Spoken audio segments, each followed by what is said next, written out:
Where you get your hip hop from? Yeah. What's up? This tribal trigger trench in the building. You already know. Nip, naughty. Hey, Redman is in the building, of course. Jersey's finest, all about them bars, marijuana smoker. Hey, PSA announcement. I need everybody go support. That's right, support my fucking state, my city. Heritage Hip Hop, a New Jersey media source that celebrates New Jersey hip hop worldwide. Facts. Please subscribe to Heritage Hip Hop on social media. That is Heritage Hip Hop on social media. What up, y'all, man? It's your boy Do It All, Do Pray Kelly, right here on Heritage Hip Hop, man. Look, man, let me tell you something. Make sure you support Heritage Hip Hop, because without these brothers bringing you hip hop, we're not gonna stay informed, man, the way that we need to stay informed, man. And they're not just giving you hip hop, man. They're giving you the heritage of hip hop, right here, man. Yo, Karev, I see you. Heritage Hip Hop, man. Let's do it. It ain't nothing like heritage hip hop.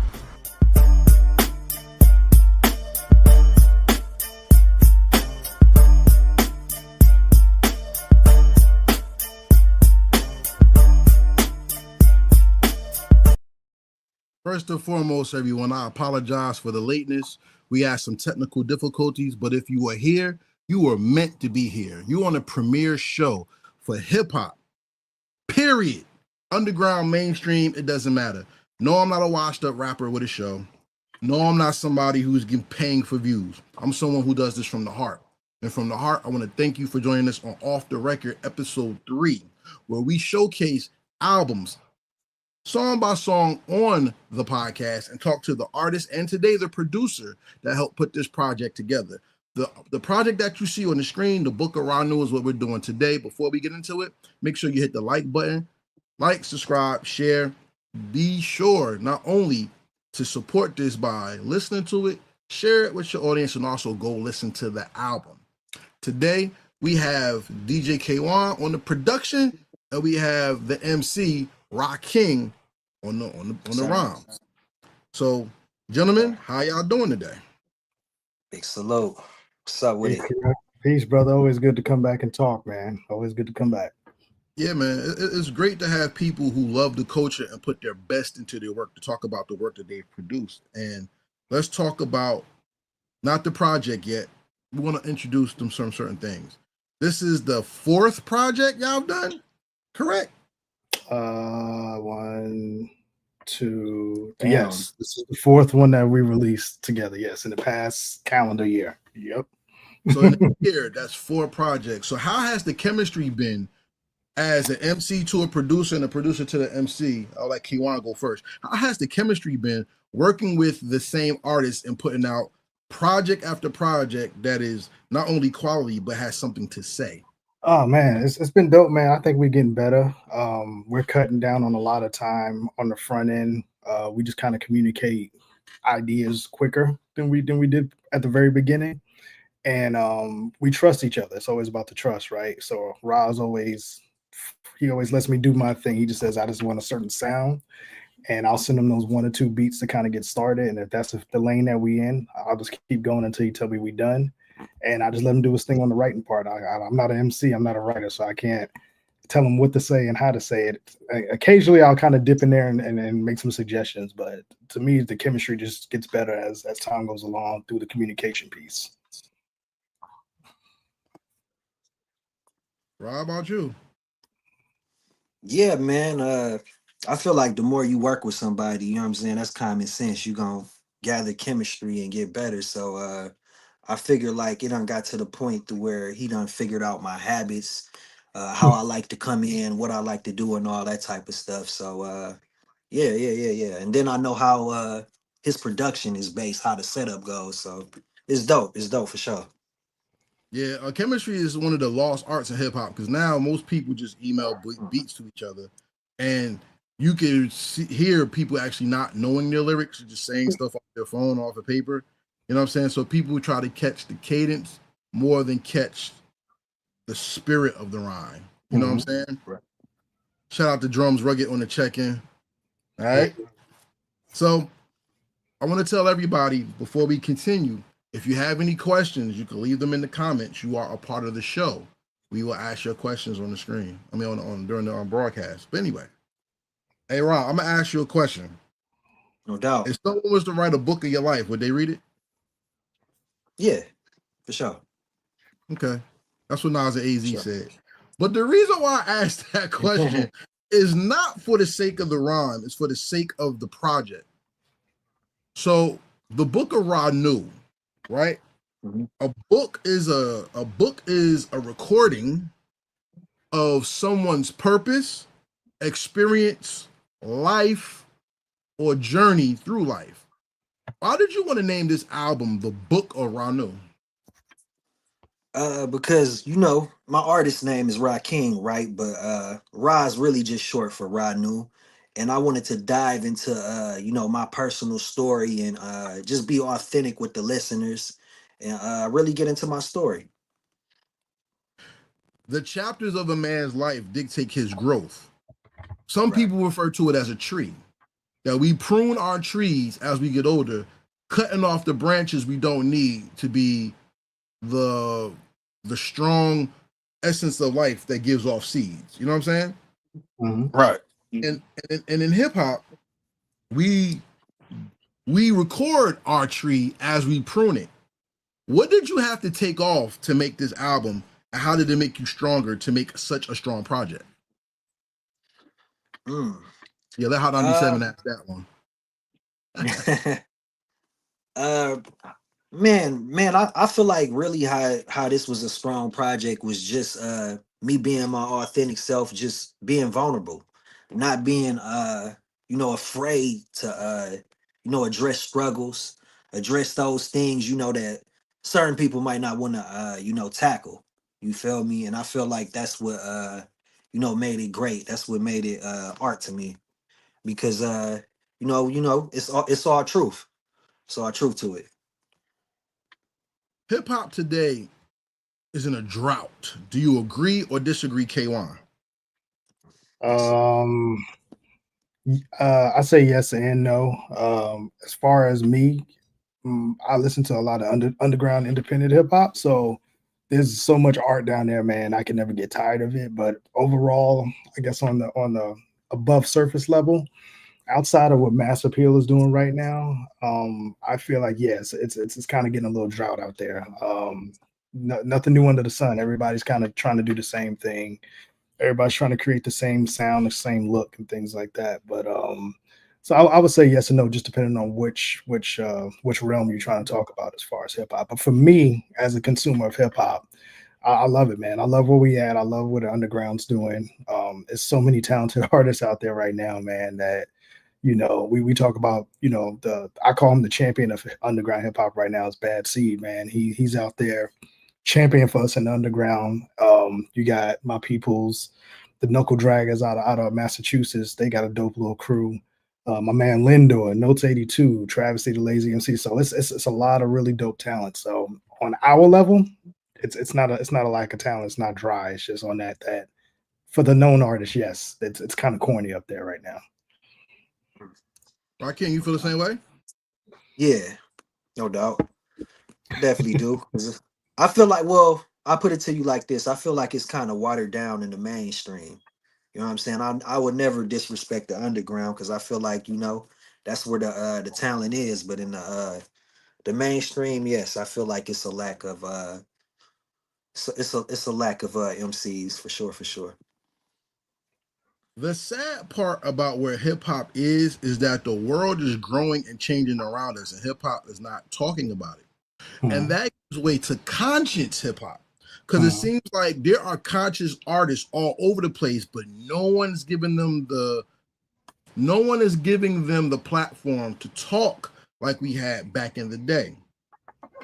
To quote, in the Revolution group, there was a friend of me, was the Reservation group called Public Enemy. It takes a nation of millions to hold us back. These two albums set off consciousness in rap.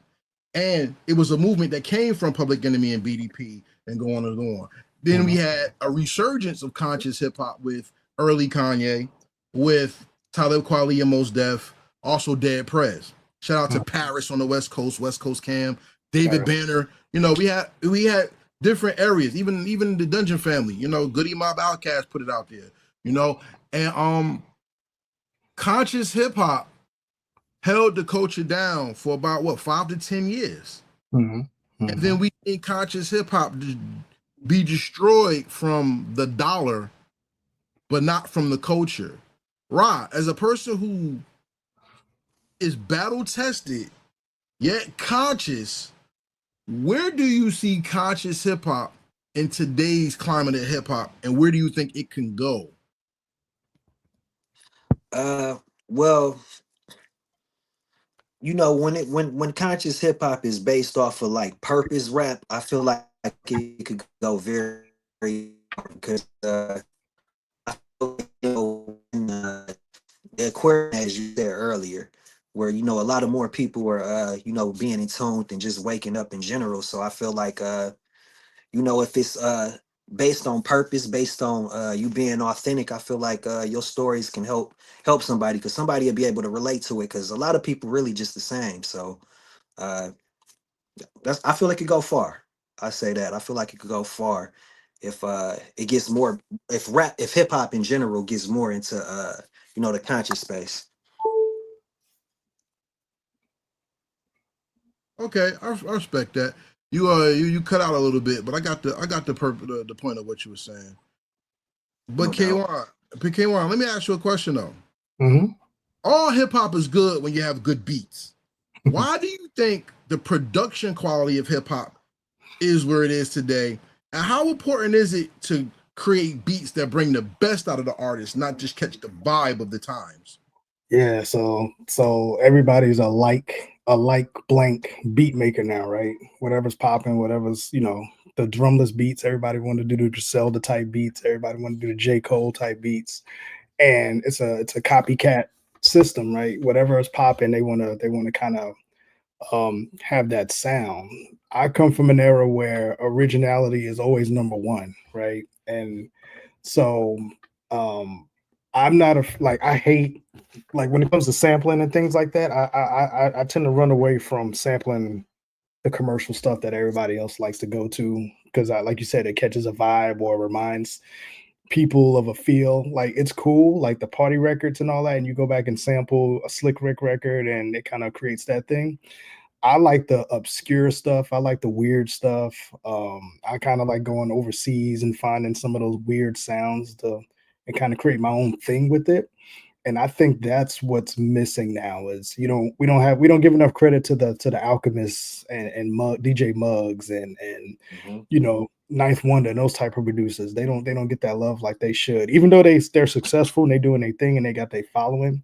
But I don't think people really tap into their production catalog to see just how original and how every project they release sounds different. It's not the same. And that's why I try to model my style is I always take pride in everything sounding different from the last thing that comes out. So nobody can really say, oh, Kawan made that beat. Like I don't want them to know I made a beat or worked on the album until we say it's produced by me, basically. You know what I mean? I don't want to be picked out. Like I can pick out a Premier record because he has that same sound. I can pick out, a old Eric Sermon record or a Dr. Dre type record because they have that signature sound. So yeah, man, I say just be original beats. Turn your ears off and your eyes off to everything else, and put on your blinders and kind of create your thing that you vibe with, and you're gonna find the sound. And it's gonna be so much more fun to create that way. So then, Ra, what does it mean to you to have beats catered to you and not have a beat pack or a YouTube beat to rhyme on? I feel like it's funny you said that, but no, I love it, man, because I feel like that's how it was done back in the day, hip hop, and yeah, man, it lets you know that you in sync. That's how me and Kawan got the chemistry. You get what I'm saying by building that way. So I'm all for that, and I feel like more artists should do that Mhm. rather than just have a whole bunch of producers. But that's the thing, though. The sound has been co-opted by people who take one loop and just loop Mhm. the whole thing. Mhm. It may change a drum or two. Mhm. Mhm. But what Kawan was talking about is a lost art. 2 beats and 1 beat. Mhm. 3 sounds from 3 different records to make 1 new sound. Yeah. Hip hop right now is to a point where the beat is more of the message than the rhyme now. Because if the beat don't hit, nobody's listening to you whatsoever. And if the beat okay to good, then you got 30 seconds to make somebody even want to hear what you got to say. Yeah. So, Ra, let me ask you this. In the new era where the beats seem to be more, for a lot of artists, the beats are the idea of the track, not the rhymes. How are you ensuring that people are getting to your rhyme and sitting into a song and not just judging you based off the first sounds that they hear on your record? Can you repeat that one more time, Correct? How are you ensuring that people are not just into the beat and staying to hear you rhyme in this new era of the beat makes the beat is the sound of the beat seems to be more important. The vibe is more important than hearing what the person has to say. Well, for me personally, I just like to go off of purpose. You know what I'm saying? Like basing my music off of that aspect, and I feel like when you come from that authentic place, people gonna buy into your story. Cause I like this being the name, the Book of Ranu, and I feel like in hip hop, like for people to really get to know you, you gotta really tell your story. So, yeah, that's how I see it, bro.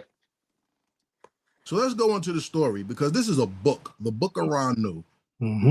All books, like I said, are stories being told. And conscious hip hop is the story of not only detailing the struggle, but the overcoming of people that are within the culture when it comes to it.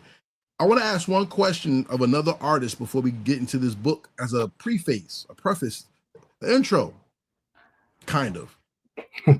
We have, what's my man named? D1, right? And he's doing hypocritical hip hop tour where he's calling out the artists and calling out what he says are moral dilemmas in hip hop that are hurting the culture and highlighting the things that kill the culture. Ra, as a conscious artist, what is killing the culture and how does your album help confront what's negative about what we're going through as a culture? To me, what's killing the culture is like the culture vultures. To be for real, like people that got like an agenda to to put out the kill music, the trap. I don't feel like any of that stuff is good if it's not getting into like message based content to where somebody could actually learn from it. So I feel like that aspect of pushing that type of agenda music out, that's what's killing the culture because usually that type of music is being pushed heavily into the black community. So I feel like I feel like that aspect is what's killing the culture for hip hop. For sure.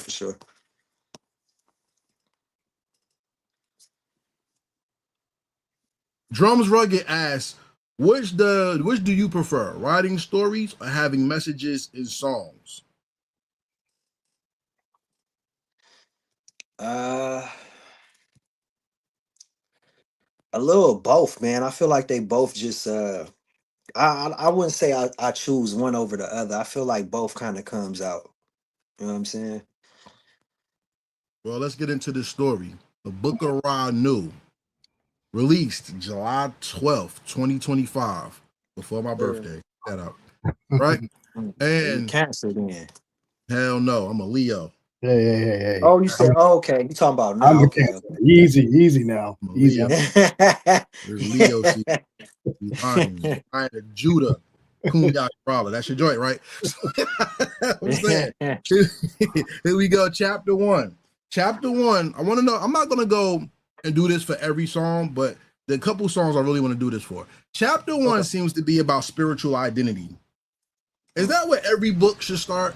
Especially with an MC, is who you are and your MVPs, your moral values and principles?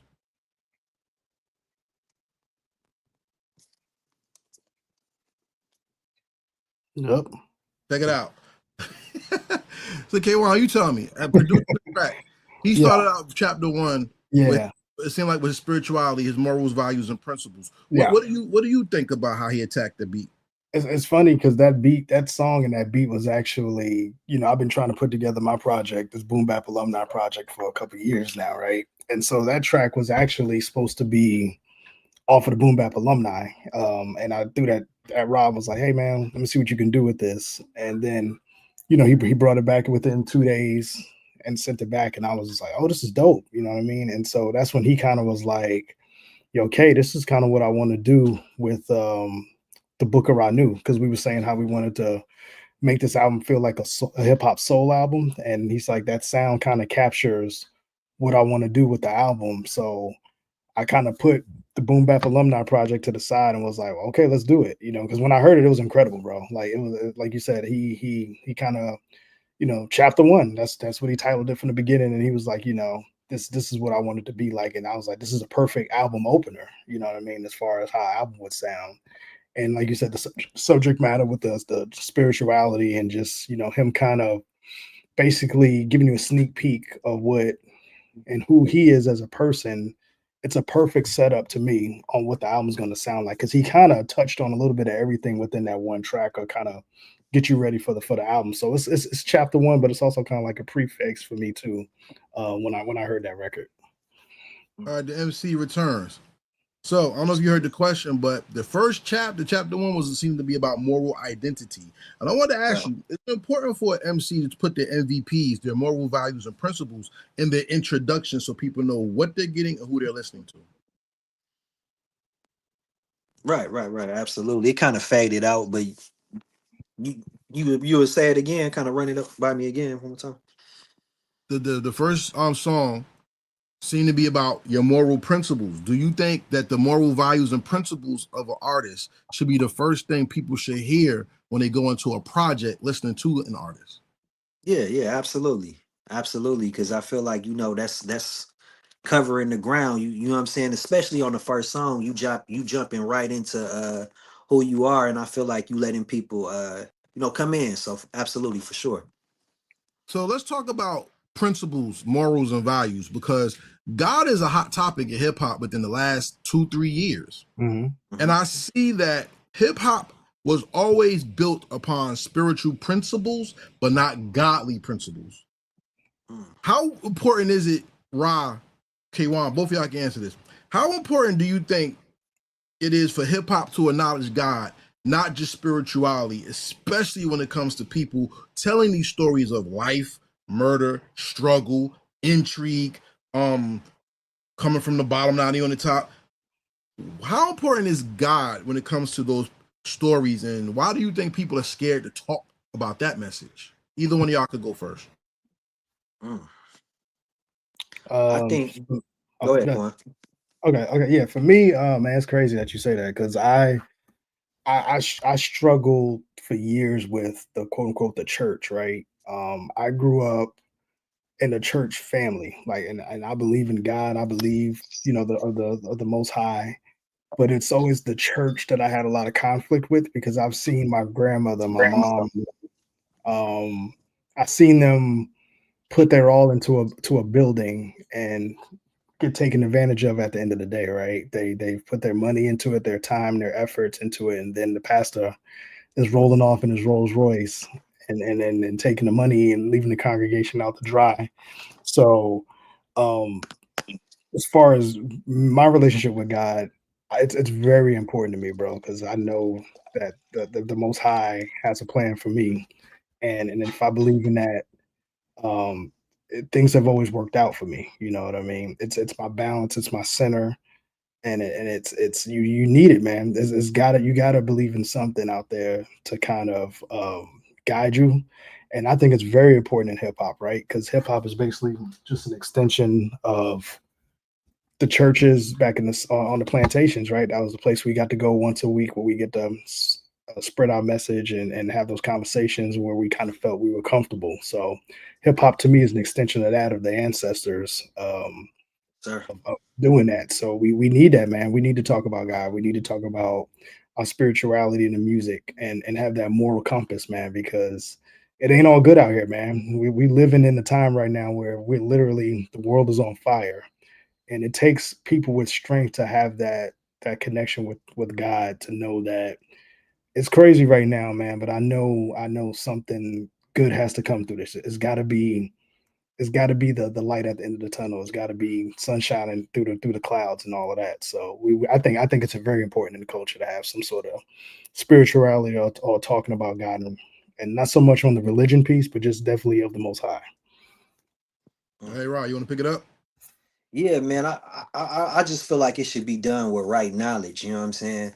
Like when you going into anything, when you talking about God, because it's easy for people to be deceived and decepted and all that type of stuff. So I feel like when it's done in the right way, I feel like it's important for hip hop.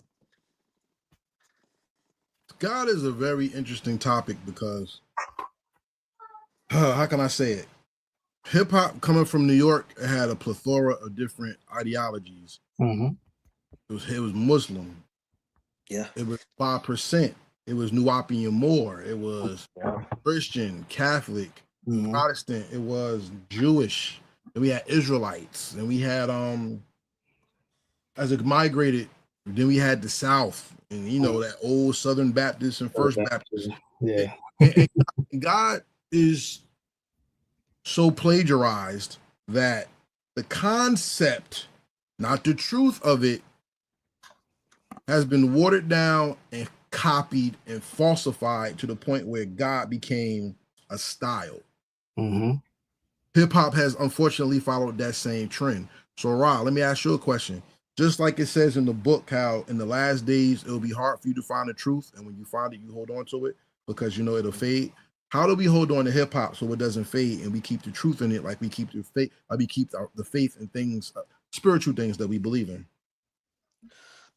I would say by keeping keeping it authentic, man. Like and also canceling certain things about hip hop that we don't like the culture vultures, keeping the power in the people. Uh, really, yeah, just canceling out the things that we don't like about hip hop as far as like that's hurting our communities, that's hurting the people and things of that nature. Man, if I could piggyback off that too, man, I think we gotta stop just inviting everybody in. You know what I mean? We can't just let Exactly. everybody. We just can't let everybody come into and then kind of dictate to us what our culture should and shouldn't be. You know what I mean? Right. Like that's always been one of my pet peeves is when I see people who quote unquote represent hip hop and they look nothing like hip hop. They don't feel like hip hop. It's just that they was able to finance certain situations, so they feel like that they're a voice of hip hop, and I'm definitely not a fan of that. You know what I mean? That's like you said earlier at the top of the show with the podcast and in the industry plants and the people who feel like just because they black they have a voice in being hip hop when they're not. So I just think we need to be more. We need to take care of the culture a little bit better and not just make everybody invited. You know what I mean? Everybody can't come to the barbecue, in my opinion. Mm-hmm. The last question on track one. Because when we talk about God, everybody, they get into the praise, they get into the worship. But this more would seem like to be praising God by giving him thanks of your identity. Because being awakened and being woke is two different things. Can you define what's being awakened to you, Ra, and what's being woke mean to you as well? And please, not the Fox 5 CNN woke, because we're not using that bullshit. I want to know what it means to you. You know what I'm saying? Yeah, to me, I kind of feel like woke is a trend. You know what I'm saying? It's like I see the woke term being used, quote unquote, in like the spiritual community. But like, I feel like once you go through an awakening, you going through like a growth stage. You know what I'm saying? You becoming into you coming into like your true self. You know what I'm saying? Learning more about yourself. You growing, developing a higher level of consciousness. So that's how I would determine the two. So let's talk about being awakened, because track 2 seems to talk about the personal you. The power of being awakened is knowing who you are, your purpose, and how you're going to execute the purpose that you were given. Talk to me about execution, because execution is important for rhymes and it's important for survival, also to live in glory. Ra, define them for me. The execution. So with execution, man, I feel like that just come along with going back to you knowing yourself. You know what I'm saying? To execute the right way, knowing who you are and things of that nature. Yeah, even in the opening lines of that joint, he already gave it to you. Bare feet in the, what'd you say? Bare feet in the Bare feet in the grass, coming one with one nature. with nature. That Sun says it right shining on there. the God. I'm the one with favor. There You you know what I'm go. saying? Yeah. That defines earthing. Now, Hmm. earthing is about being at one with creation. Hmm. Uh-huh. We live in a culture that's detached from creation. And Mm. you Yes, sir. also mirror the creator as a person making a beat or song, which is your creation. So, through being one, through your awakening, what does it mean to be creative and then to pass the creation on to others to be inspired? That's for me. Mm. Um, it's funny, Karev. I tell the story a lot. Like, I've really honestly been kind of back into this beat thing for like a year, right? I used to do it back in the day. My uncle, he's the one who taught me, and it clicked, and I just never really.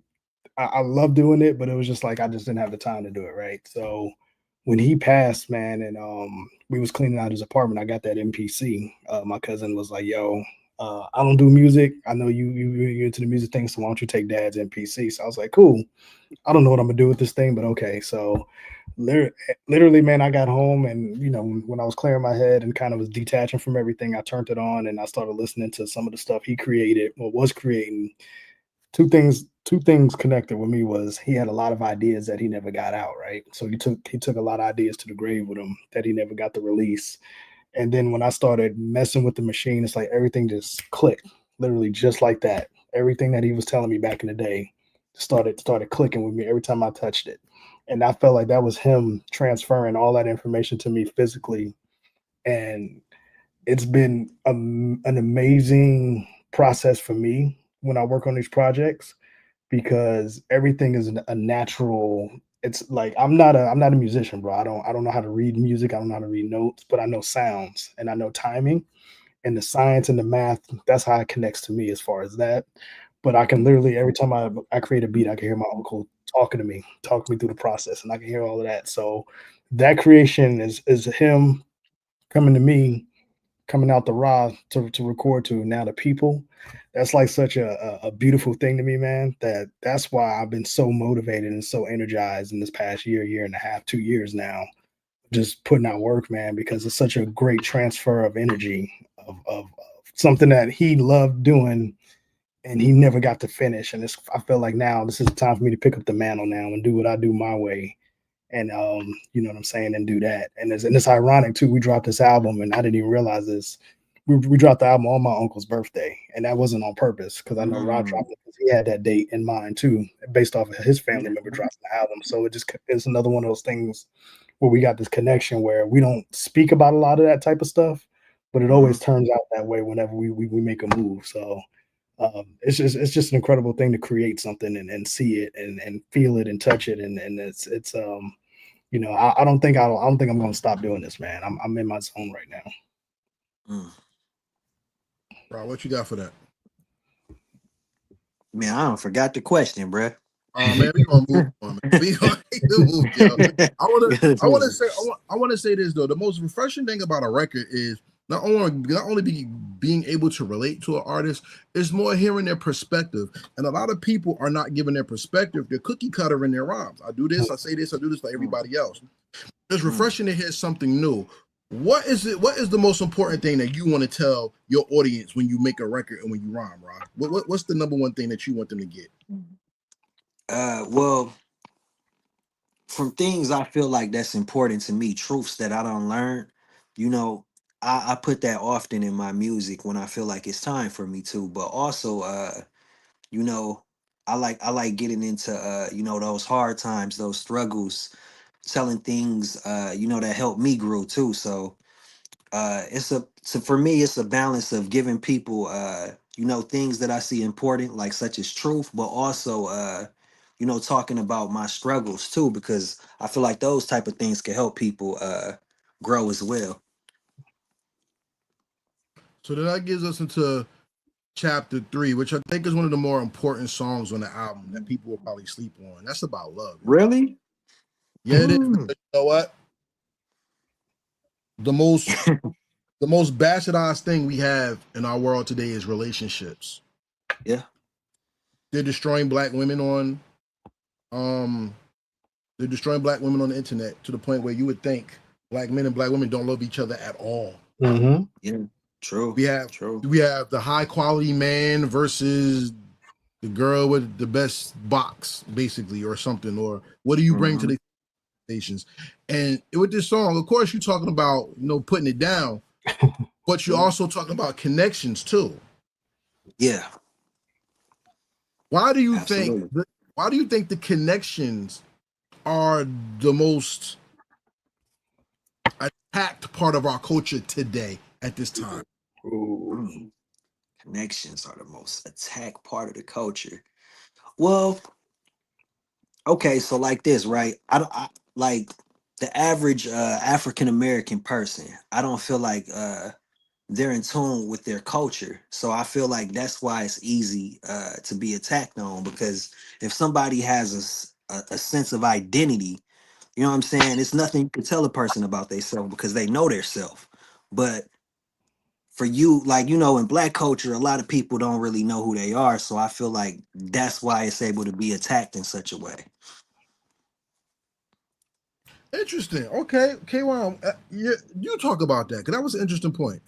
Yeah, and, it's crazy. I kind of go the opposite, a little bit of the opposite way of that. I think it's attacked the most because when we show examples of us being connected and showing that love, they try to destroy it based off of that because they see that strength, right? There's plenty of things in history that show when the black culture came together and we were doing things on our own and prospering, they came and they tore it down. So I think me and Rod kind of meet in the middle on that, but I think we start in a different direction based off of that. But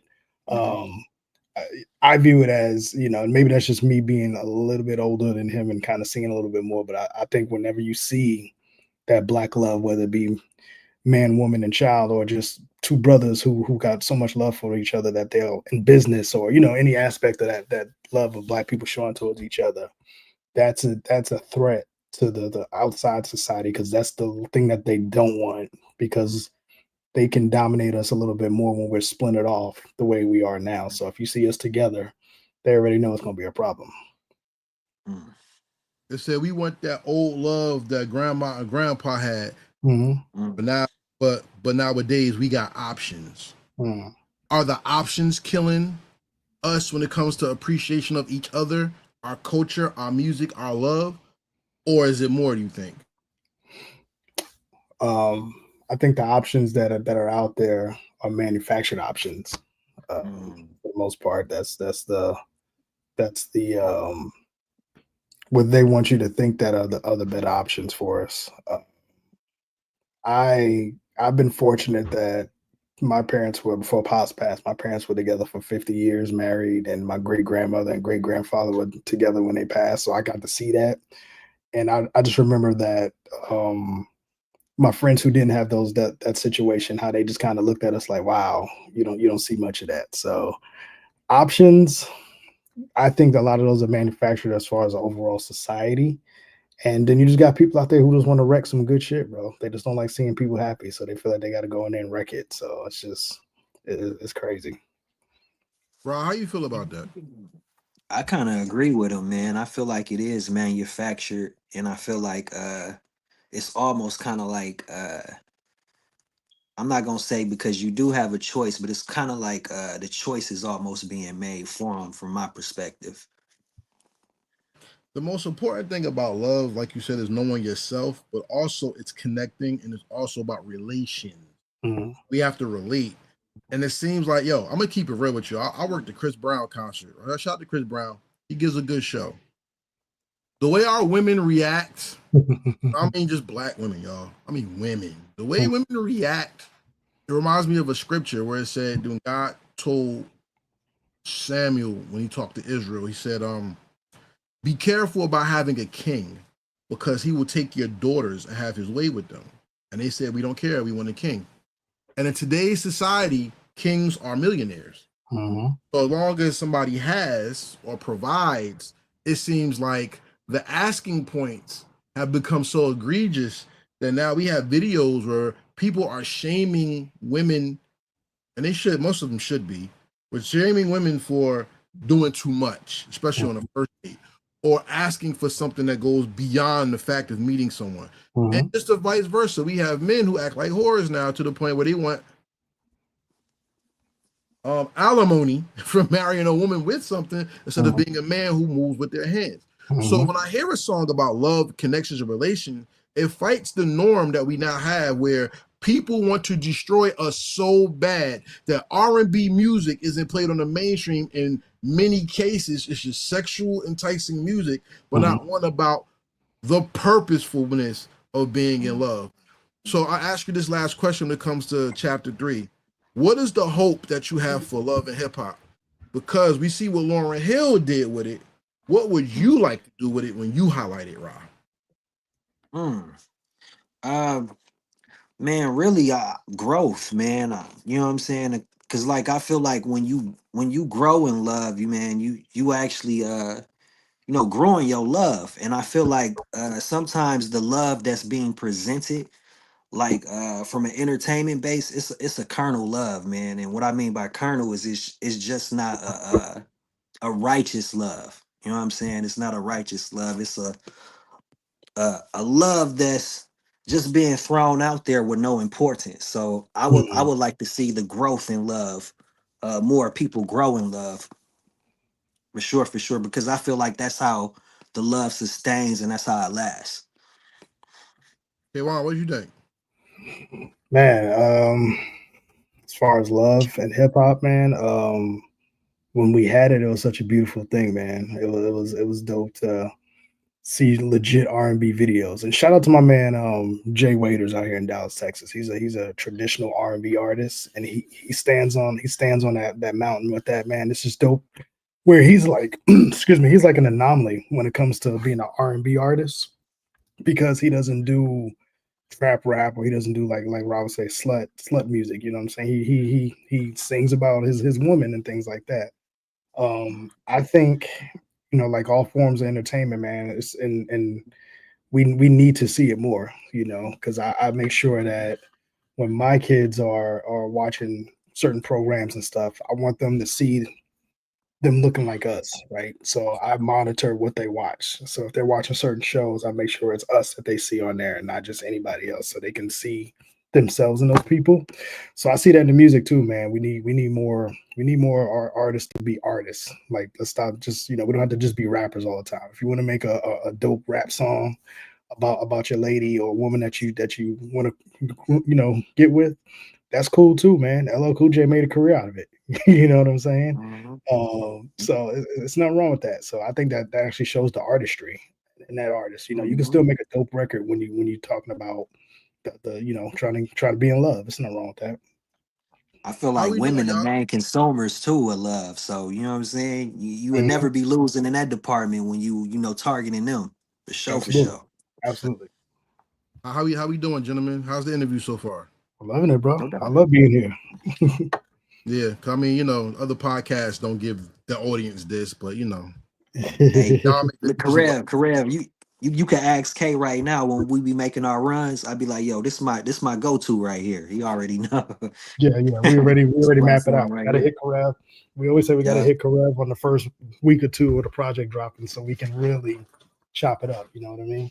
Well, ladies and gentlemen, we've come to the mid part of the conversation. I want to remind you the 2025 Heritage Hip Hop Awards are coming on August 30th, and I want you to know, if you are MC, if you are an artist, if you have that artist chemistry in you want to you sing or whatever, if you would like to be highlighted on the Heritage Hip Hop Awards, please contact me at Heritage Hip Hop. That is at Heritage Hip Hop on Instagram. You'll get my email. You can send in your quality work videos, and we'll put you on a Heritage Hip Hop Awards show, whether it's a freestyle, acapella with we want to do industry beats, but if you want to do an acapella, if you want to sing, if you could get your peoples together and do a cipher, we will include you in the show, especially if it's quality work. The Heritage Hip Hop Awards is August 30th, 8 p.m. live on YouTube, and we are inviting you to be a part of the show. Where BET failed, Heritage Hip Hop will not That's fail right. you. Perfect opportunity, prime opportunity, Karev. I'm glad it kind of fell the way it did. So now we gotta back this man's platform because Karev do it off the love too, man. Mhm. It's a lot of awards out there that they want you to either dig in your pockets to even be on a nomination. A lot of them do the whole let your fans vote. So all they doing is just they it's not a real system. Karev, I've seen him do his awards the past few years, man. It's class act. So we got to definitely blow this thing up so he can be at the forefront of this thing. Thank you very much. Now we're gonna go. I'm gonna keep this on the screen. No, you know what? No, I'm not. We're gonna talk because Yeah, Ra-K7ng I can talked see the a screen better lot. now. This how it should have been, man. Skip that That's photo, why man. Get on your computer, you won't have that problem. Ra-K a lot of shit Oh when it yeah, comes yeah, to yeah, the album. Let's put that in the background. That's the book. Let's talk about what he, yeah. because one thing Ra-K7ng does on this album is he makes it known that he's coming for that spot. Underground, mainstream, whatever. His goal is to be the best. Mm-hmm. What does that mean to you? Define the best. I mean, it's all opinionated, you feel me? But like, man, I feel like if this is a sport, so you know what I'm saying, every MC should have that type of mindset, I feel like. And if you not, get out the way, you know what I'm saying? I'm gonna claim it, but like for real, like it's a sport. It's nothing wrong with being competitive. I feel like, hip hop was we come from battling, so it's healthy, I feel like. It's healthy for the sport. You know Long what's as sad? nobody dying, you feel me? I ain't wishing death on nobody. You feel me? So yeah, it's healthy though. But you know what's sad? That's what killed hip hop is the personal parts of it. Because people would take the battle. Nowadays, if you lose a battle, you lose your career. Let's Mm-hmm. keep it real. Mm, We have Drake and Kendrick now going through things where Drake is petitioning the record company to see what's the real relationship between Dave Free and Kendrick's kids. Yeah. Like that has nothing to do mm. with it, right? And we Yes, have crazy. famous battles like 50 and Ja Rule. We see what happened to Ja Rule. And unfortunately, we seen the streets take things to the way where we have people dying so much Mm-hmm. and to the point where instead of calling people the N-word, they call them rapper now, right? Mm. People misconstrue being the best in the competition with life or death premises. Why do you think that how do you think that came into the culture and as an MC, does that change how you attack your battle? Mm. That's a good question. Man, you want that, Kawhi? Oh, this for me. This for Rod. Okay, Yeah, I'm not the battle man. rapper. Man, man, you know what? I ain't gonna just blame it all away, but because I was finna go into like, trap and drill. I feel like, it was being pushed out in that aspect, but you know, I would say, man, that come from really not having knowledge of self to let it go that deep, because at the end of the day, I feel like a MC should be aware that this is a sport. It don't necessarily got to go deep at all, as long as nobody getting killed, your family ain't being touched. It's just words, you feel me? No, words have power though. You know what I'm saying? Words can heal too. We understand that, but uh if you understand that this is a sport, man, it's everything goes, man, for real, for real. Nothing off limits. I A lot think of too, people Karev, just too sensitive, man. I think too, a lot of it too is it's a lot of it was a lot of confusion with being the best rapper had to do with how much money you got. I think that's where a lot of those lines were drawn, where people felt like if they were more financially better than another artist, that they're a better artist, which is totally not the Right, truth. Because a lot of those dudes were street dudes; they were selling drugs, so that's how they got their money. right. And their skill set may not be as the best, but their presentation could be the best because they got the dough. And Drake, Mhm. for example, like Drake got money, so all day he's gonna make it feel like and seem like that he's the better artist because he has money, and people always get that confused with Right. being a better artist, which is not true. Because I personally think Drake is trash. You know what I'm saying? He has some. He's not my taste. Like I used to like old mixtape Drake back in the day, but when the money started coming in play, that's when things started changing up a little bit, and people started kind of feeling like he was a better artist just because he was paid better on a better pay scale than most of these artists. So I think that helped out a lot of too with that competitive nature where it was like the scale was off a little bit based off of money. Competition is key for manhood because that's how we assert our dominance to have our identity. Mm-hmm. So yeah, I respect that. And calling out as an underground artist, calling out someone who's arguably the number one artist right now is very ballsy. Punch ain't punching no more, and you going at TDE hard. Yeah. Let's celebrate my man. Raise a glass. He rapping for his grave. Put him on the mirror in LA. Like you really going hard at Kendrick right now. So what is it about Kendrick that made you want to go for the shoot for that star? And why is this important for this project? Well, being honest, like it's gonna sound crazy. At first, I wasn't even really interested in going that route, but one of my homeboys told me, like, yo, you should go at dog. You know what I'm saying? And from there I kind of ran with it from there. But at the end of the day, too, I feel like it was just me recognizing, like, yo, if this is the person that they claiming that's in that spot, and I take him out, then that spot belongs to me now. That's how I look at it. You know what I'm saying? So that's all it is, man. Just hip hop, man. For real, for real. I don't got no real issues, with him whatsoever. But yeah, man, it's just hip hop. It's just hip hop. Get in the booth. You Afro Samurai, huh? Yeah. Mm-hmm. Number one. That joint reminded me of remember when Game was doing like 100 bars and running? Remember he was doing that? Yeah. Oh yeah. That's what that joint reminded me of. Rob was just like, yo, okay, I need something that can just go. You know what I'm saying? Let's stick to the hip hop soul thing, but I just need something to go. So and that chapter 11, he's talking about chapter 11, that's actually like two separate parts. It's like a setup part and then him going in. So we kind of decided how we was going to format that. And then I was like, well, in between, how about we do this in between the record? Let's kind of remind people who you are before you get into your thing. You know what I'm saying? Let's kind of give them a quick reel of where we came from as a collective on some of these records we've done. And then I even snuck in some unreleased joints in there within that little rewind, that little reel, to let people know, like, we sitting on some heat too now. You know what I'm saying? Like, we just want y'all to know we got a lot of more heat in the tank. So, and then I just went in, man, and I just, it was fun making that track, man. It was real fun producing that record and just kind of keeping pace with it, because I didn't know what he was going to do, but I know he said I just need something long I can just go. So I was like, all right, bet, that's fun. So that was a fun record to put together, man. Oh, it's much more in the arsenal too. Much more. That ain't it. It's much more. Don't that's like a jab. I ain't even do nothing. It's much more. Just letting y'all know. Much more. But that's just funny because the spirit is leading us, because that was the chapter 11 was where I wanted to go to next, because you didn't just go at the king. You actually recruited the army, because by doing that song, listen, by doing that song, you're bringing your listeners with you, and then they got to think, damn, he going at him. Can he do that? Is he on that level?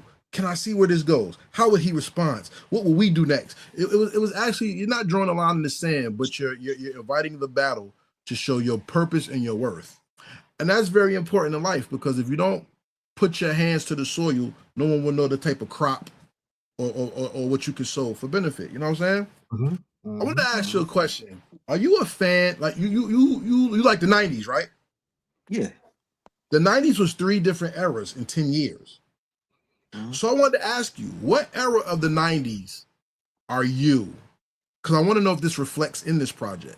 You have the late 80s to the early 90s. Okay, wow, tell me if I'm going this right. 88 to 93. 94 to about 97. 96, 98. And then 99 went to the 2000s. What one of the 90s are you primarily, Ra? I would say it's tough. I would say from 94 to like 96. All right. So that lays the groundwork. That lays the groundwork for my question. In 94 to about 96, that's when hip hop was starting to really get noticed on a high level, especially with money, a machine, and being recognized. All right. Mhm. That's when the stars were really being made, not just Right. stars coming out. Mhm. What star do you want to be shined under? The rapper, the spitter, the mind, or the creative? Man, you gotta, cause like this thing kind of went in and out. You gotta All right. run that back for me one more time. So as a person from that era, that's when the stars really were being made because money's being Exactly. poured into the game. Right. I want to know under what star do you want to be made or remembered as? The lyricist, the spitter, the creative, the star, like what part of that era do you put on you to make these projects based on your inspirations? Man, I would say I don't really want to put no limit on me, man. I would want to think of myself as being versatile. I don't feel like I'm just one particular thing. You feel me? I feel like Kawan said it before. I'm like a hybrid.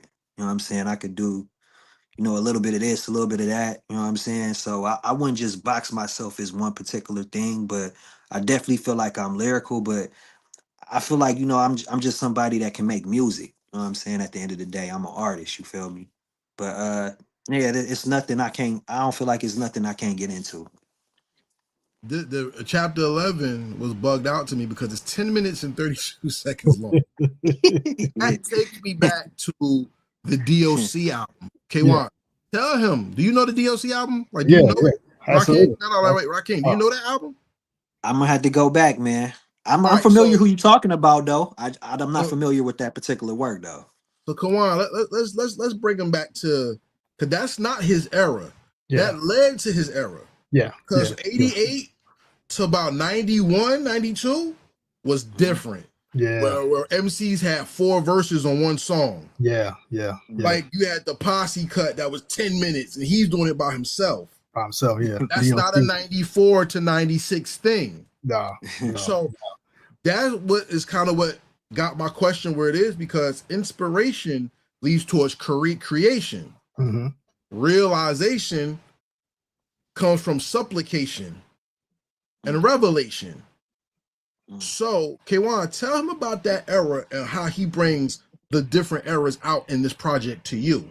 Yeah, brother. Back then, man, it was always a third verse on every song, right? Minimum. Everybody had at least 3 verses. And DOC's writing style was 4 verses. Yeah. DOC's writing. Yeah, you're right. 4 verses. Like you said, that's solo. That's not a feature. That's solo, right?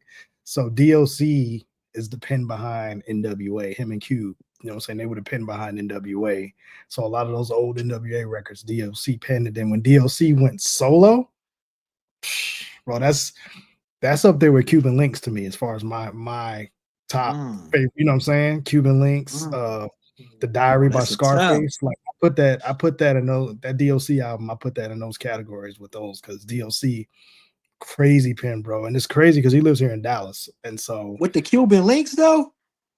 Yes, you got to go listen to. I'm going to listen to that tonight. Then, if it's up there, come on. Let me say I'm this. listening to that too. The DOC album is arguably the best produced Dr. Dre album of all time. Absolutely. And this is what made it so dope. It's funky enough is the name of it. It's funky enough. Yeah. Listen, this is what made it so dope. When you think of the West Coast, you think of like Cuban, right? Mm-hmm. Right. This man's from Dallas, went to the West Coast, but he was rapping like Ra-K7ng and Big Daddy Kane. Right. So if he never lost his voice, imagine K1, him and Scarface together. Like that would have been amazing. Yeah. And I asked that question in relation to your album because you have those old school late 80s to 90 elements. As hip hop progressed, it got to shine, but some of the lyrical elements went like this backwards. So the inspiration is not only to be lyrical, but purposeful. Mm-hmm. And you have, let me go back to my notes. when we look at chapter 5, let's just look at chapter 5, chapter 6, and chapter 9. You're attacking, but there's purposeful songs and there's messages that you want to let out. Everybody wants everybody to know that they're the best. But what was the purpose when it came to the rhyme and the delivery when making the project for you, chapter by chapter? Absolutely that aspect of what you just said of being the best, but you know, like I like from like from when I'm writing, because I don't write no more. Just to state that I don't write no more. But like I wrote this album. Yeah, I don't write no more. He looked at me crazy. Kawan, tell him I don't write. I don't write no more. But no, like when I like my thing was just to give people the truth and purpose into this album. So I wanted to have those elements, but at the same time, I wanted to get into like that aspect of actually being the best too, and letting people know like, yo, you know what I'm saying? Like this is where I see myself. You know what I'm saying? This is how I see myself. So we're gonna put it out there. I don't care how anybody feel about it. And like as far as on the aspect of getting into the battle elements of it, I'm ready. I'm ready. You know what I'm saying? So that's just what it is, man. Hey, Juan, let me ask you this question. Mm-hmm. You're producing from the heart of a boom bap artist. How do you push him so that he keeps that element of inspiration but becomes an individual when he rhymes? So, I know Rob probably knows this by now. I like to, without telling him what to do, I'll lead him in the production, right? So I'll sneak some certain things in there to kind of help guide his cadences, or I'll put certain things where it'll kind of trigger a break for him, because I can hear him saying, I can't hear what he's gonna say, but I can hear a pattern. So what I try to do is I always, when I make beats, I always make beats with the thought of a DJ bringing in and out records, right? So I always try to have those intros where the DJs can bring those records in and the crowd knows those first 4 bars of the beat or something like that. You know what I mean? So I just try to keep it like, I'm always thinking like a DJ when it comes to this. Everything I do is based off of DJ thoughts of a live set. So I, you know, passively aggressively produce certain tracks for Ra just so he doesn't jump in right away all the time. Some of them he does, and some of them he'll blow past the points that I'll have a hook. But you know what I'm saying, that's his growth as an artist. But I just, like I said, I'll just try to put some things in there that'll kind of help lead him a little bit on his cadence and his pattern so he doesn't over rap it. You know what I'm saying? Because I always tell him all the time, we gotta let this joint breathe a little bit, bro. So Right. So this is what I'm gonna do here to kind of help you with that, subconsciously, so you can kind of pick up on those little ticks that I put in there for him. That's what I said about you getting there, because when you first start to rap, you want to say everything. Mm-hmm. Not knowing is what you take out that makes people listen for the bar. Mm-hmm. You know what I'm saying? I learned that from experience. I'm not a dope rapper though. I respect what you do. Nah, I respect what you do. Bro, I get on the track with you. You ain't gonna like it. You know what I'm saying? But I sent you a batch of beats, Karel. What you got? Oh, I know. Believe me. And if I ever get this heritage hip hop project off the ground, MCs. If I do, I'm on there, Karev. I'm on there. Say less. I would love to see and have some of my favorite artists paired up in here. Like Notes is in the chat. Shout out to Notes 82, my bro. I would love to hear you and Notes. My bro, Notes in here. What up, Notes? Yeah. He said, take your time, young God. You on your way. You know what I'm saying? And you know what's dope about y'all? Y'all different MCs, different styles. But when the marriage of sound comes together, y'all can be linked spiritually to something so dope. And that leads me to the link. The link, and one of the best parts of the project to me is chapter 7. Because it's just a beat. And if you don't know, I always say hip hop is missing music. People make beats, but they're not making music. K1, this is for you. Why was chapter 7 important for you? James Brown, get a drummer some, right? I wanted to flex a little bit too and show off my little thing. So I told Rob when I made that beat, I said, you know what? I know you love the rap, bro. I know you're a rappity rapper and you want to kill everything, but for the theme of this project and how we have it laid out so far, let's do a little interlude type joint where we kind of let the people rest their ears a little bit, kind of get a little reset, go get them a little drink of water or something to get ready to finish out the album. And just let me just knock out a nice little smooth beat so we can kind of get everybody prepared for the rest of the track. I said, just speak over real quick, give them a little intermission kind of speech, and let's get ready. And like you said, that's missing in a lot of these hip hop albums, man, is you don't let it breathe. So we kind of figured we want everybody to kind of take what they heard up to that point of the album, get a little reset, and then now we about to go smash it for the next 10-15 minutes left in the album. So it was definitely purposeful to do that, to kind of put a little intermission, little interlude in there, because I'm a huge fan of just like, you remember you used to listen to those albums back in the 90s, Karev, and like Premier producer to somebody, and they have like a really dope intro and nobody rapping over it, and you like, oh man, I bet if somebody rapped over that, they would have killed that. That's kind of the vibe I wanted with that track. It's kind of like I wanted people to be like, man, I wish somebody would have rapped over that, because I know they would have killed it. And shout out to go back. nah, we ain't touching it. We ain't touching it. We leaving that in.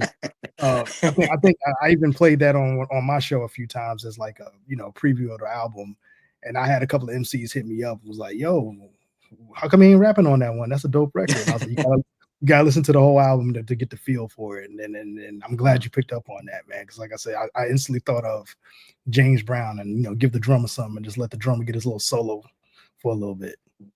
So let me ask you a question, Keelan. I'm gonna add Rob. This is a question for you too. Name 3 albums of 3 different genres where the beat made the album or the rhythm made the album catch a certain feel that changed your ear. You think about that, I'll tell you mine. Okay. Marvin Gaye, What's Going On? I forgot the name of the song. I will look for it right now, just to, for the sake of the interview. But Marvin Gaye, What's Going On? He has a song on there where the beat just rides out after. Let me see what's the name of the song. I think it's Right On. Yeah, it got to be. Yeah, I think it's Right On. Where after the song ends, they're just jamming. And it's like sometimes you can sing to the point where you let the beat actually start to talk to you. Yeah. And it's funky. And because of what the album is, it's a perfect way to let the message resonate before the next song come on. So that's one. Number 2, Public Enemy, Fear of a Black Planet. Power to the People. When that song goes off, Terminator X is cutting right about now. Right about now. Right about now. Right about now. He's cutting the hell up out of that interlude. And the third one would be Kinda Blue, Miles Davis. It's a jazz album, but there's nothing but beats, but the beats speak to you. Y'all, I want y'all to tell me. Oh, we got a problem coming up. I want y'all to tell me. I want y'all to tell me what album has that sound to you and it brings the best out of you and the message of the album through music. Ooh, you put me on the spot. You know what? It's a Diggable Planets album. I think it was Diggable Planets' second album. Now you're gonna have me looking it up. Blowout Comb. Yeah, the Blowout Comb album. They have like a little joint that, shout out to my man Doodlebug too. Karev gonna have me tapping in my brain now. Blowout Comb. They got a joint with I'm trying not to play it. Hold on. I want you to see. That's it. So the Agent 7, they got a joint, track number 7 on this called Agent 7, where it's like one of those blaxploitation. To me, that flips the album theme a little bit, because then they started really going into they black power shit on that album. You know what I'm saying? And we all know the album prior to that, it was real jazzy.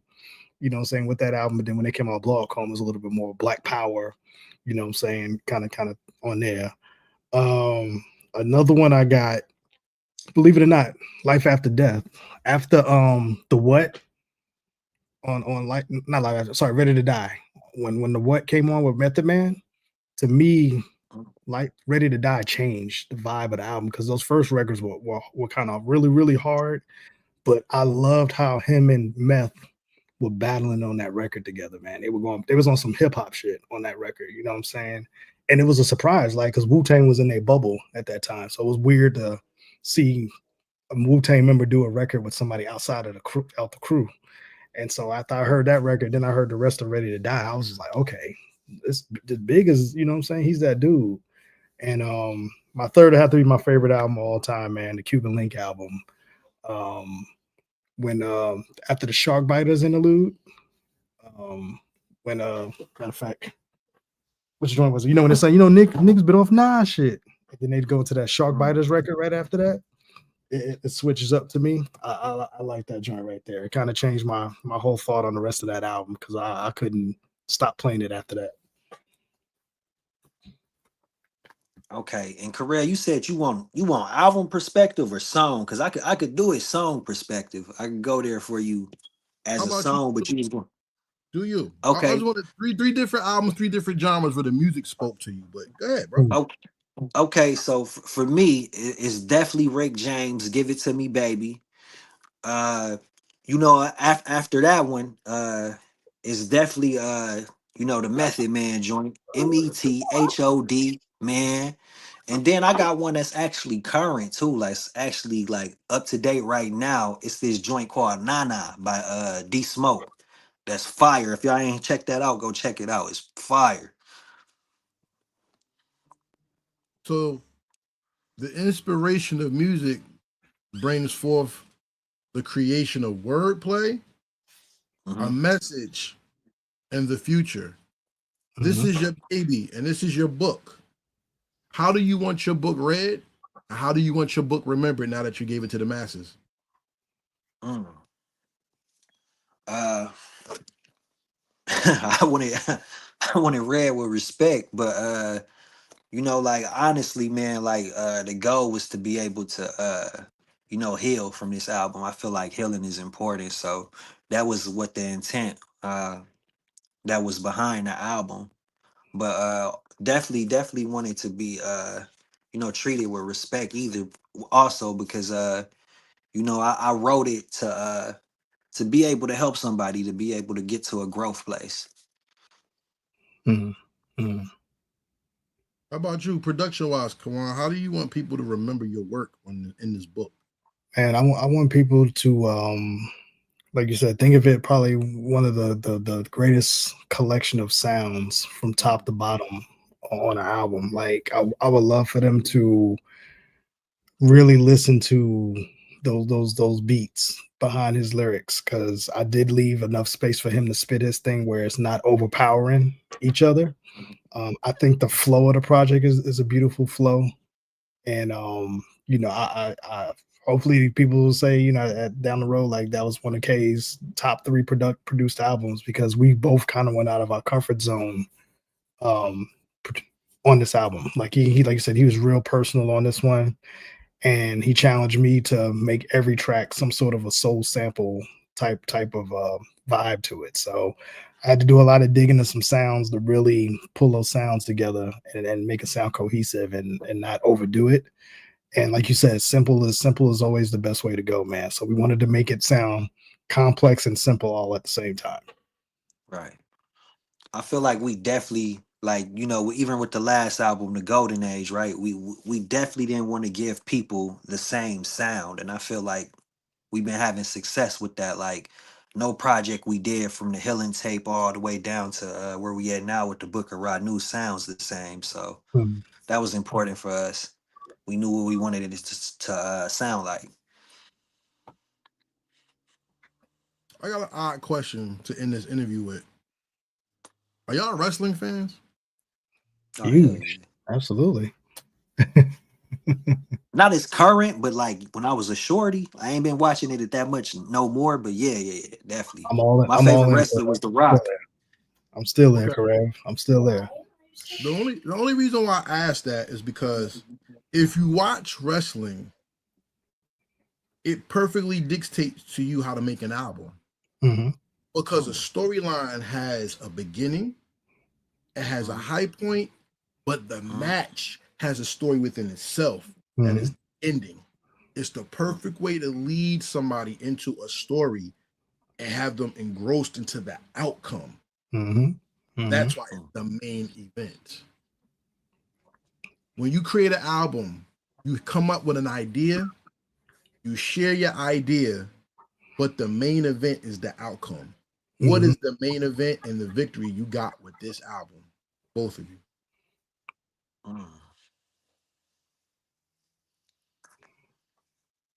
You look at me, Kawan. So Hey, I got it. I'll take it. So the for sure. victory for me on the production side is you know, the victory is I've never heard anything like this before. That's always been my victory is man, I haven't heard anything like this before.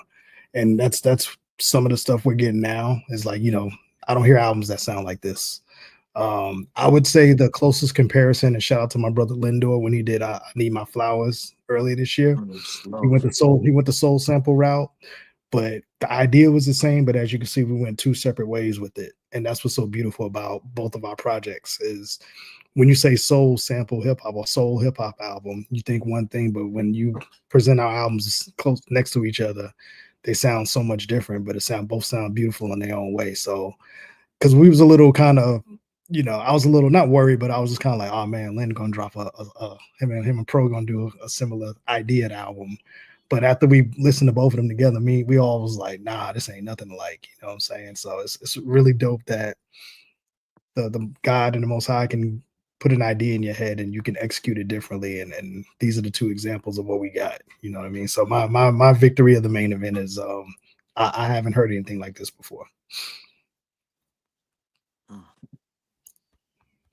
And yeah, for me, man, I would say the victory was I think I was able to cover every aspect that I wanted to cover, on this album, from getting into, stuff like truth to covering, my struggles to also hopping into, battling too. I feel like I was able to touch on like a lot of different aspects. So I feel like that's a W for sure.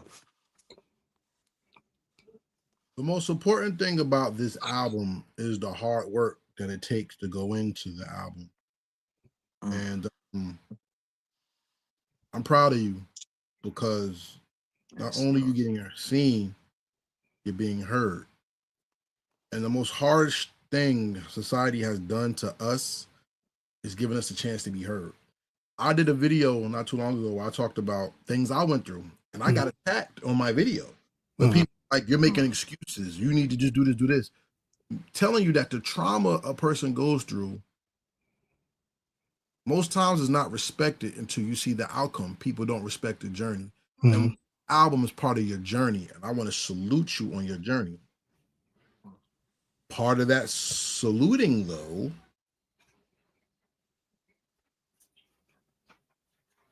where's it at? Led to that. Oh, my brother. Ra-K7ng is So I'm nominated for Artist of the Year. Congratulations. Has he won it? We don't know yet. But on August 30th, we will see who wins the Artist of the Year. My guy.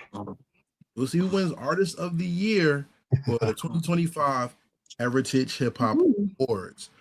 I don't mean to big myself up or nothing, but I want to hear Ra-K7ng talk about what does it mean to be nominated for Artist of the Year for Heritage Hip Hop.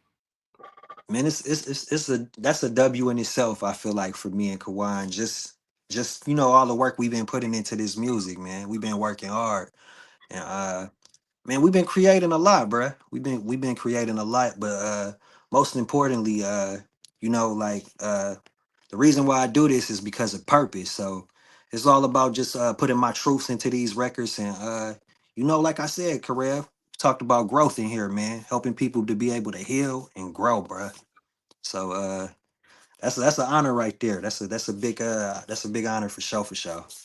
Hey, congratulations, brother. He earned it, man. He Roz He's probably been one of the hardest working artists I've worked with on any aspect, whether it be from the radio side or this side, man. He's hungry to want to keep going and keep pushing. You know, sometimes I gotta kind of slow him down just a little bit to see the bigger picture on some things, but this just goes to show the hard work that he put in, man. He trusted me with some words of wisdom, and he's been kind of following through with that. So that's, you know, a sign that the work has been paying off. You know, we got a long way to go still, but that's dope to see that, you know, within this past, like I say, calendar year, 4 projects we put out, you know, including that collaborative effort with Lindor. That's dope to see, man. I'm proud of you, brother. Man, I'm no proud doubt. of you as well. I'm going to leave that on the screen as we leave this show today.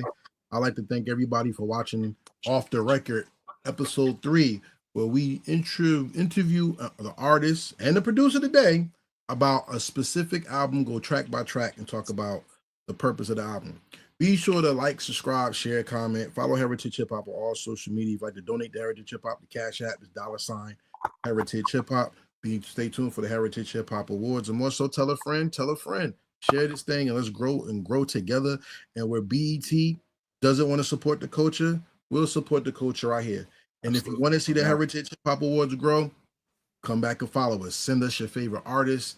Let them know we exist. So when it's time to be nominated, they can nominate themselves for these awards, and we can make this so bigger and better. Because at the end of the day, my goal is for Heritage Hip Hop to be on a BET, Revolt, or MTV level. Whether it's for me to do with somebody else after me, the legacy is there.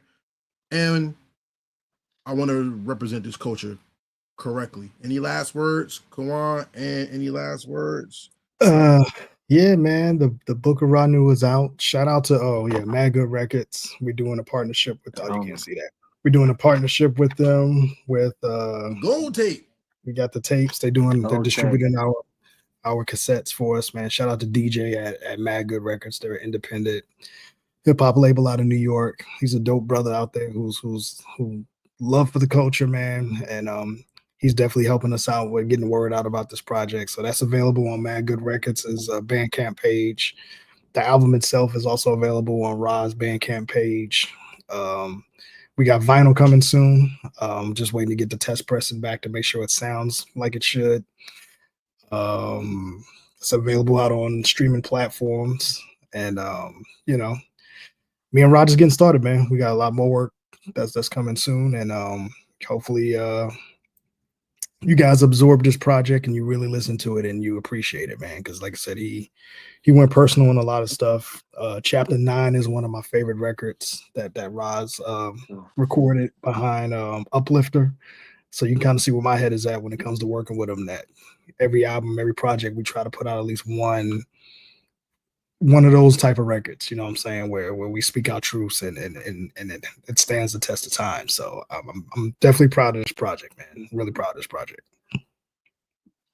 Yeah, no doubt, man. I'm just gonna encourage people to listen to it. Like you said, the Book of Ranu is out right now, but I definitely got to give a big salute to this platform. As I told Kawan, this is a must. Heritage Hip Hop. I love what you're doing, Karev, and keep on, man. You definitely a part of the culture, and man, hip hop is in a good space with you for sure, Karev. So keep doing what you're doing too, brother.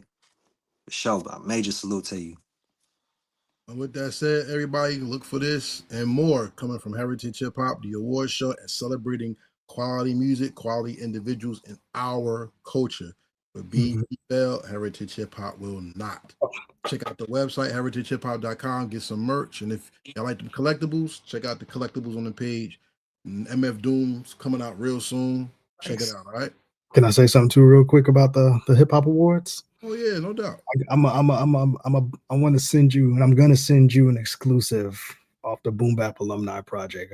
I got my guy Lindor working on some visuals for that. So I want you to premiere a little something from the project. So I'm gonna send that your way soon, so you can premiere it on the awards. All right. With that being said, Ra-K7ng went back to the studio. He recording, y'all. Back to rapping. Shout out to my man. Shout out to K1 and everybody out there. May the Most High bless y'all. Peace. Peace and blessings. Thank you, brother. Appreciate it. All right. Real hip hop.